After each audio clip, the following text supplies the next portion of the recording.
This is Democracy Now!, democracynow.org, The War and Peace Report. I'm Amy Goodman with Aaron Mate. During a 3-month span in 2011, U.S. drones killed 4 American citizens overseas. On September 30th, cleric Anwar al-Awlaki and Samir Khan were killed in a drone strike in Yemen. 2 weeks later, another U.S. drone killed Anwar's 16-year-old son, Abdul Rahman, in Yemen. A month later, a U.S. citizen named Jude Kenan Mohammed was killed in Pakistan. For the past 2.5 years, the Obama administration has kept secret its legal rationale for killing American citizens overseas. That changed on Monday when a federal court released a heavily redacted 41-page memo. It concludes the 2011 authorization to use military force gave the U.S. government the authority to target Anwar al-Awlaki, who the Obama administration claims had joined al-Qaeda. The Justice Department memo states, quote, "We believe the AUMF's authority to use lethal force abroad also may apply in appropriate circumstances to a U.S. citizen who is part of the forces of an enemy." The memo goes on to say the U.S. could use lethal force against a U.S. citizen when high-level government officials have determined a capture operation is unfeasible and that the targeted person is engaged in activities that pose a continued and imminent threat to U.S. persons or interests. The memo also states the U.S. Constitution would not require the government to provide, quote, further process, such as advance notice of a court hearing before carrying out a deadly strike on a U.S. citizen. The memo was written on July 16, 2010, months after the first known U.S. attempt to kill Anwar al-Awlaki. On Capitol Hill, Senator Ron Wyden praised the release of the memo, but said it raises many questions. Wyden asked, quote, how much evidence does the president need to determine that a particular American is a legitimate target for military action? Can the president strike an American anywhere in the world, he asked. The memo was authored by former Obama Justice Department official David Barron. Last month, the Senate confirmed Barron's nomination to the First Circuit Court of Appeals.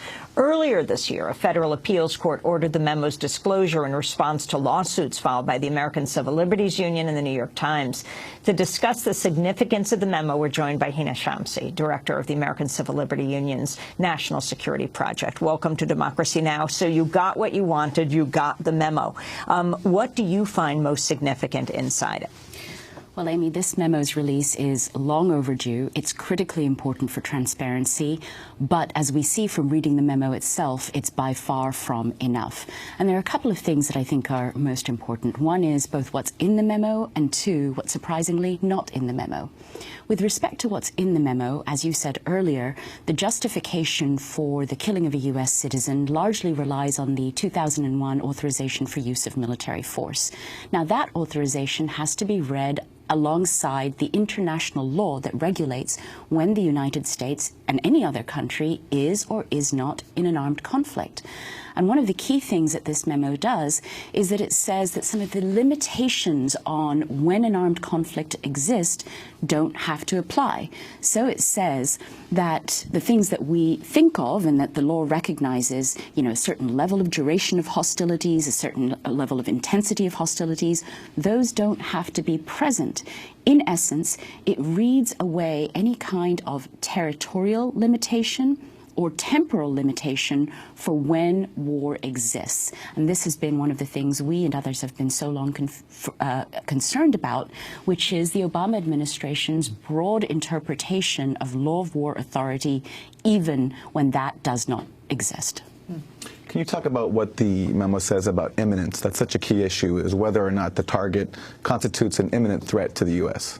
And that's one of the surprising aspects of the memo, because the concept of imminence, or what we've heard of earlier as a continuing imminent threat, is barely discussed in it, at least in the versions that have been made public. And this is critically important for at least a couple of reasons. First of all, the white paper that was earlier released or leaked that talked about the administration's definition of a continuing imminent threat said that the threat did not have to include specific evidence of a plot that was actually about to take place in the immediate future. So the real world meaning of imminence is read away. And the memo itself, again, at least in the parts that have been disclosed, does not discuss this controversial, novel interpretation, nor does it discuss how that interpretation could possibly be lawful. Can you talk about the redaction in the footnotes? Why is this so significant? there are multiple redactions in this memo. The largest chunks of redactions are, we know from reading the court's opinion, with respect to the factual basis for the administration's determination that it could carry out this killing. There's also a set of redactions in the footnotes that appear to be about the legal justifications. And two key aspects again here. One is that without knowing the factual basis for why these killings are lawful, we don't know whether they are in fact lawful. Repeatedly, the memo's authors say that the legal conclusions are based on factual representations made by the CIA, by the Department of Defense, and the intelligence community.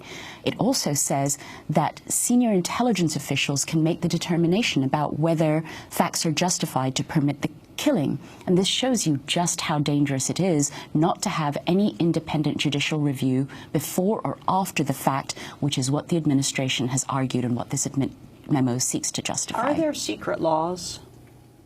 You know, I think that there are still secret interpretations of the law. One of the aspects we've thought has long existed is multiple legal memos. We know from Senate Intelligence Committee disclosures that there are approximately 11 legal memos governing the targeted killing program. 4 of those apparently relate to citizens. The others apparently relate to non-citizens. This is a body of legal interpretation by the administration about when it can exercise perhaps the most consequential authority of all, killing of people, including its own citizens. And we do not yet have access to this body of information. This is one of the things that the court has sent back to the district court, additional review of additional secret memos that we are seeking the release of. But, you know, the administration does not have to wait, as it did here, to be ordered by a court to release information that should be public. It can go ahead and follow through on promises of transparency and provide the legal interpretations as well as basic information about non-citizens. Thousands of non-citizens have been killed in this program, and yet we do not know officially the number of non-citizens, their identity, or the legal justifications for it.